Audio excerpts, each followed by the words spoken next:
रात का सन्नाटा कमरे में घना हो चला था।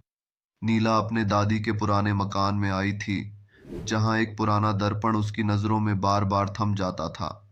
दादी कहती थीं कि यह दर्पण कभी किसी को अपने पास नहीं रहने देता था।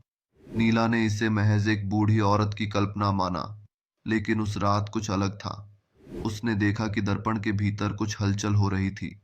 वह धीरे धीरे पास गई। उसकी जिज्ञासा बढ़ती जा रही थी। दर्पण में उसकी परछाई के अलावा और भी कुछ था। एक धुंधली आकृति जो उसी की तरफ देख रही थी। उसकी आंखों में एक अजीब सी चमक थी। नीला ने अपनी आंखें मलीं, ये सोचते हुए कि यह शायद थकान का असर है, लेकिन आकृति अब और स्पष्ट हो चुकी थी। उसका चेहरा नीला का ही था, पर उसकी आंखों में एक ठंडक थी, जैसे वह कुछ कहने की कोशिश कर रही हो। नीला ने घबराकर पीछे हटना चाहा, लेकिन उसके पैर जमे रह गए। आकृति ने अपनी अंगुली से दर्पण पर कुछ लिखा। यहां से जाओ। नीला की धड़कनें तेज हो गईं। उसने जोर से चीखने की कोशिश की, लेकिन आवाज गले में ही अटक गई।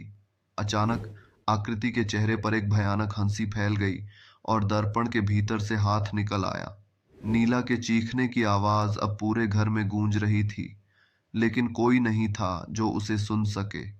वह अब उसी दर्पण के भीतर थी, कभी बाहर न आने के लिए एक अनदेखी छवि में बदल गई।